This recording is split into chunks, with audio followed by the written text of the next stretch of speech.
السلام عليكم البنات، لاباس عليكم؟ واش مبروكة بالصحة والسلامة. كيما شفتوا معايا اليوم غادي نحضروا مجموعين حفل ديال لا جورني كولتوريل ديال مجموعة مدارس اونفا غروب سكولير دونفا بشراكة مع ليسيك. ولكن دابا مبقاش سميتها ليسيك، سميتها يونيفرسيتي اتلانتيك. خليكم معايا تشوفوا التفاصيل ديال لا فيديو. Tous les membres de l'administration, tous les parents, les étudiants, bon courage par la même occasion. Je me présente d'abord, je suis Madame Mehdi Bilkiren, je suis la directrice pédagogique de l'école, maintenant qui s'appelle ici, mais très bientôt ça va devenir une. Donc je voulais quand même introduire et faire cette parenthèse parce que c'est important quand même que vous sachiez la nouvelle structure, surtout pour les étudiants qui sont en sciences économiques et qui souhaiteraient faire par la suite des études en management par la suite. Voilà. Donc l'UNA, vous êtes actuellement à l'ICI, donc c'est l'École supérieure internationale de gestion, mais très bientôt, s'il vous plaît, votre attention s'il vous plaît. Merci. C'est la réaction d'un professeur, donc je suis en même temps professeur, c'est tout à fait normal. Alors, je disais que c'est l'École supérieure internationale de gestion, donc c'est une école qui date de 1985, donc c'est une édition de plus d'une trentaine quand même d'années d'expérience. Bientôt nous allons devenir l'UNA, c'est l'Université Atlantique, donc ça sera plus une école, ça deviendra une université. Université l'UNA, comme la UNA. La UNA c'est la première école de business. Alors rapidement, je vais vous présenter rapidement l'UNA. Comme je l'ai dit, surtout pour les étudiants qui sont en économie. Alors, l'Université Atlantique, c'est avant tout un pôle universitaire d'excellence et un générateur de compétences comme vous. J'ai remarqué, je l'ai dit à votre directrice, j'ai remarqué qu'il y a beaucoup de talents parmi vous, des talents de chanteurs, d'imitateurs peut-être, vous avez fait des pièces théâtrales, vous avez une très belle voix, donc vous êtes polyvalents, c'est ce qu'on demande. Au sein de ces écoles-là, on cherche des talents comme vous, donc voilà, merci. Et SIC, c'est une école. Donc, université, si vous connaissez un peu l'UIR, l'UIC, c'est des conseils d'université. Donc, on a décidé de nous transformer en université parce que c'est la demande du marché. Le marché actuellement, il est demandeur de compétences issues d'université et pas n'importe quelle, vous allez savoir pourquoi. Donc, c'est une université qui lie tout ce qui est nouvelle technologie d'information avec l'innovation, la créativité. Déjà, vous êtes créatifs. Je pense que la nouvelle génération Z, vous êtes tous à l'aise avec les nouvelles technologies. Donc, vous avez tous les ingrédients pour intégrer ce genre d'université. C'est qui le président fondateur? C'est important de connaître quand même notre président parce que vous êtes là. En fait, il y a des actionnaires, mais l'actionnaire principal, si vous voulez, ou bien le fondateur principal, je pense que tout le monde connaît, surtout au niveau universitaire, parce que c'est je viens de l'annoncer de l'UNA, donc Université Atlantique. Nous disposons de 3 écoles. La première école, c'est une école de management. La deuxième école, c'est une école d'ingénierie, pour les étudiants, par exemple, qui sont en sciences et qui veulent se spécialiser en ingénierie. Et la troisième école, c'est une école de droit. Voilà. Donc, ça, c'est la première ambition. C'est-à-dire, d'ici 5 ans, nous comptons même ouvrir d'autres écoles, comme une école de technologie, ainsi de suite. Donc, ça, c'est les premières écoles que nous allons ouvrir, Inch'Allah, très bientôt. Aussi, nous avons un pôle exécutif, par exemple, pour les cadres qui travaillent en entreprise et qui souhaitent performer ou bien qui souhaitent avoir plus de compétences dans le monde managérial, ils peuvent faire une formation en exécutif. L'étudiant, il est acteur de sa formation. Ça veut dire quoi en d'autres termes? Vous, en tant qu'étudiant, vous allez participer à la construction de cours avec votre professeur. Vous allez devenir un acteur. Vous mettez un petit peu les lauréats qui sont issus de l'ESIC et on a vu qu'ils ont été insérés à hauteur de 80% pour voir que la formation. Je ne vais pas rentrer dans les détails parce que je sais qu'on a un temps qui est très limité, mais ce qu'il faut savoir, c'est que vous avez la possibilité d'accéder même à l'étranger. Donc, si vous allez quand même voir un petit peu, si vous permettez ma présence, je vais voir un petit peu ce que vous allez faire, parce que ça m'intéresse de voir ces jeunes talents. Et puis, bon courage. Bismillahirrahmanirrahim.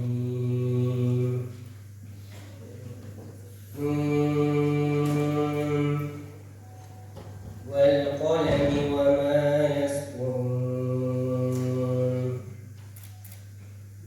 ما أنت بنعمة ربك بمجنون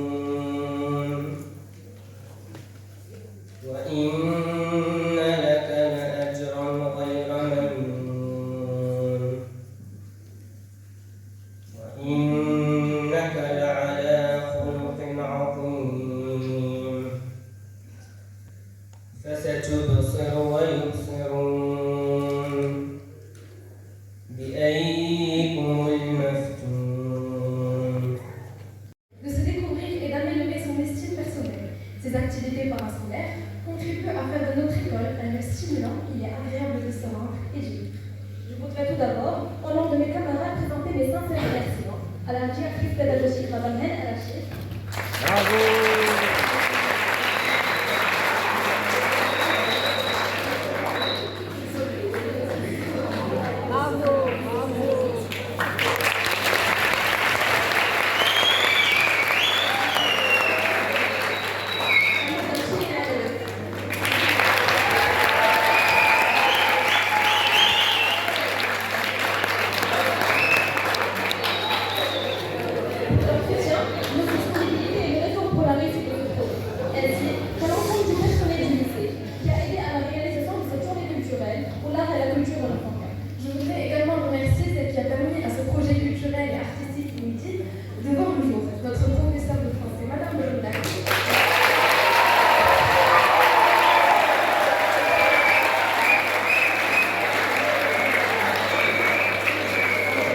Pour la suite, nous allons faire une introduction à la pédagogie.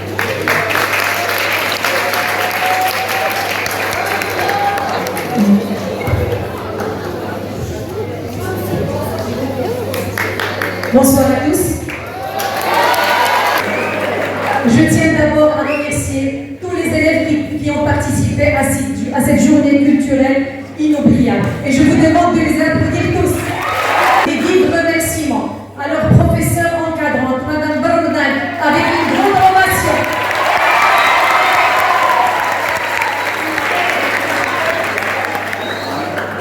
Je tiens aussi à remercier mon staff pédagogique et en tête Madame Gilles Alaoui, la responsable communication.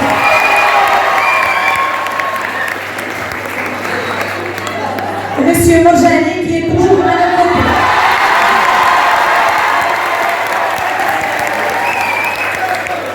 Et bien sûr tous les professeurs ici présents que je vous demande d'applaudir très très fort. Je voudrais que vous applaudissiez une dame qui est à la tête de ce projet, la gérante du groupe scolaire Mohamed Bennis, groupe scolaire enfant, Madame Aïcha Ben Khlouf qui est ici présente.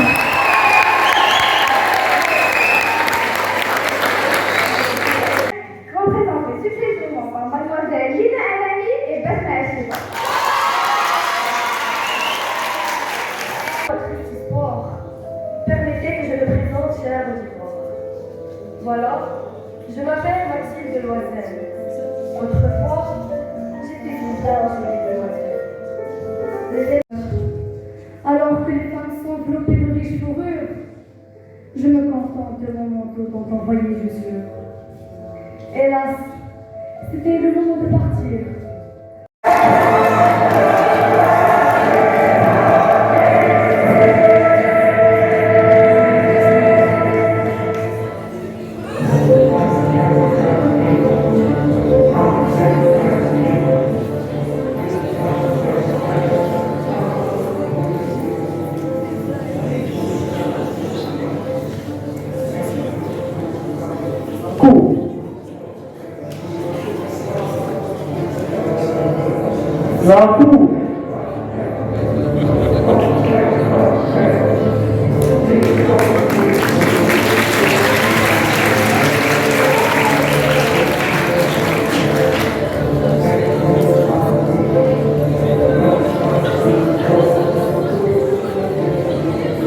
Mesdames et messieurs les jurés, veuillez vous asseoir.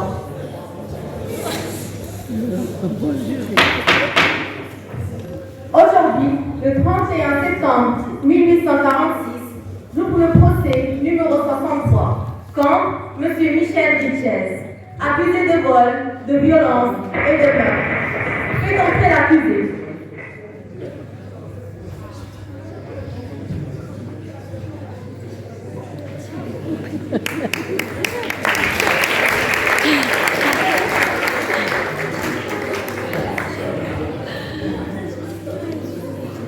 Monsieur Richez, que plaidez-vous pour les accusations qui vous sont conférées?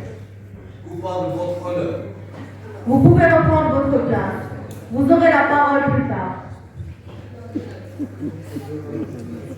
Mesdames et messieurs les jurés, à l'appel de mon nom, veuillez lever la main droite et jurer de dire la vérité, rien que la vérité. Monsieur Martin, je jure de dire la vérité, rien que la vérité. Madame Belluvier, Je jure de dire la vérité, rien que la vérité. Maintenant, la parole est au procureur.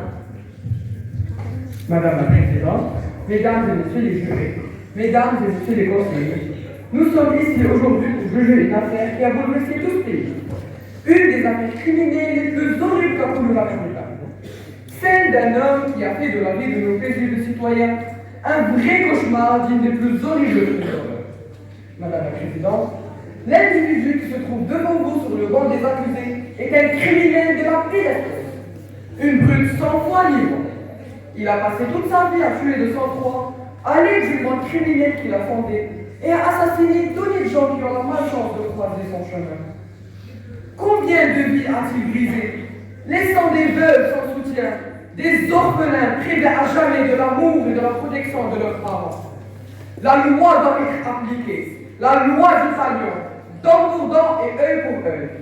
Votre honneur, je demande la peine de mort pour rendre justice à ces pauvres victimes. Merci beaucoup. Bravo. La parole est à la défense.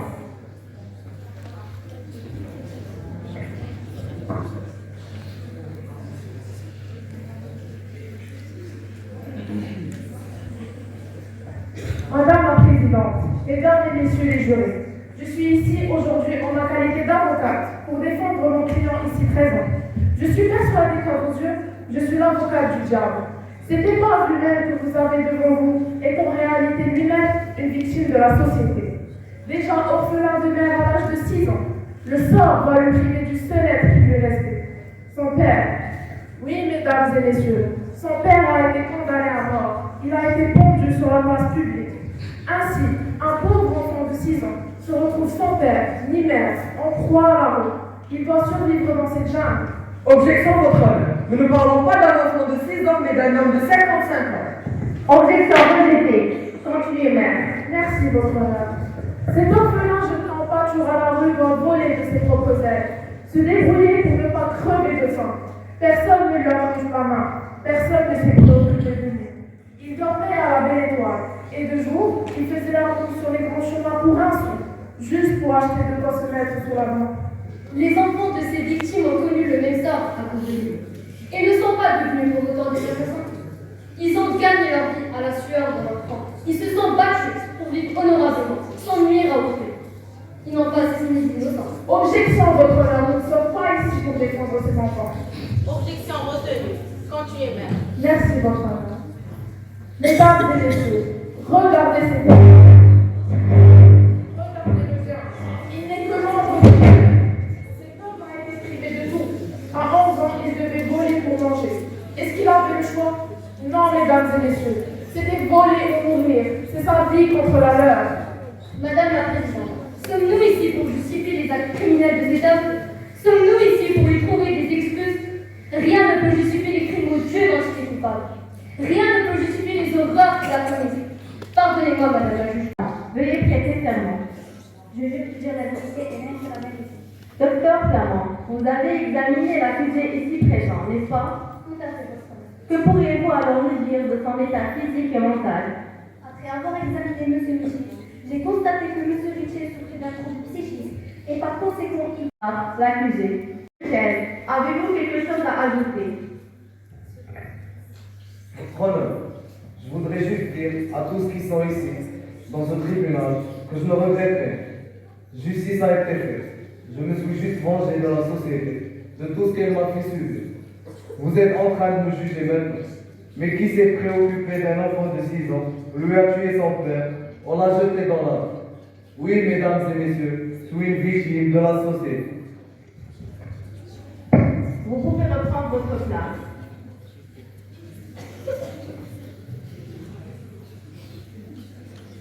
Désormais, l'audience sera levée pour les délibérations et telles seront les questions auxquelles les jurés vont devoir répondre.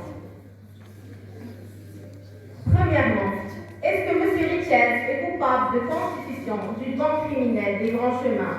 Deuxièmement, est-ce que M. Richez est coupable de meurtre de toutes ces personnes? Troisièmement, est-ce que M. Richez est coupable de meurtre de toutes ces personnes? Est-ce que M. Richez est coupable de meurtre avec préméditation? Mesdames et messieurs les jurés, je vous laisse vous interroger dans le silence et le recueillement et chercher dans la sincérité de votre conscience si vous avez l'ultime conviction que M. Richez est coupable de tous les faits qui lui sont reprochés. Je déclare la séance levée.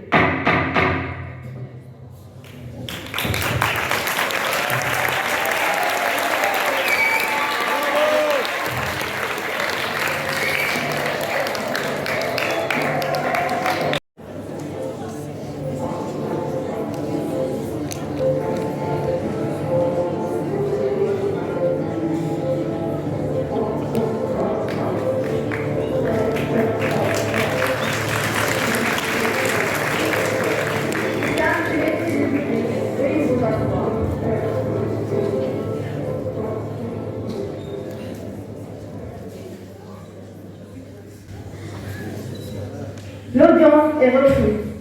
Suite aux délibérations. À la question 1, est-ce que M. Richez est coupable de constitution d'une bande criminelle des grands chemins? La réponse est oui, avec l'unanimité des voix. À la question 2, est-ce que M. Richez est coupable de meurtre de toutes ces personnes?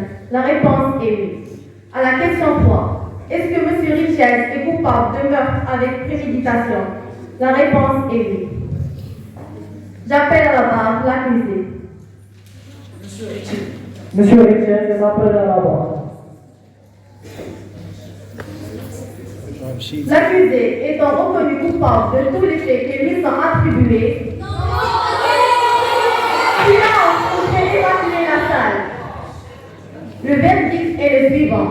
La cour d'assises condamne M. Richez à la peine capitale. Je déclare la séance levée.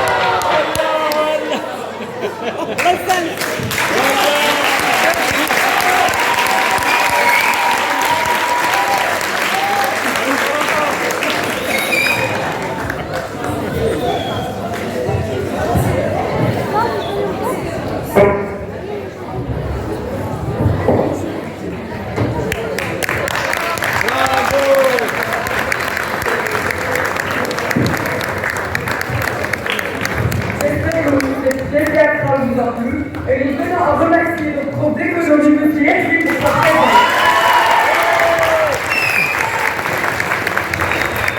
Dans le rôle de la juge, elle est à Bâle. Dans le rôle de la juge, elle est à Bâle et c'est dans le rôle des deux avocats, Sarah Malhabine et Lina Ikera.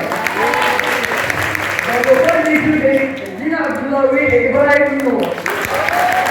Dans le rôle de la fille, dans le rôle des deux témoins, Kunzal Judo et Dina Shah. Dans le rôle du greffier, Raïm Jour. Dans le rôle de l'accusé, Ahmed Abousfa. Dans le rôle de l'huissier, Aïd Sharabi. Dans le rôle des deux procureurs, Hiba Saleh et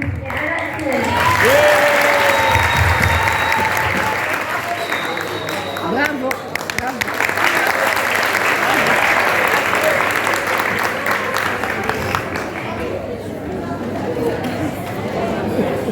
Autobiographie. De ce fait, le petit Mohamed est un personnage fictif. Mais j'avoue que nous avons beaucoup de points communs, lui et moi. Mais pourquoi avoir choisi un enfant de 6 ans? Un enfant de 6 ans, puisqu'il est bon de toujours commencer par... Salam.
Merci.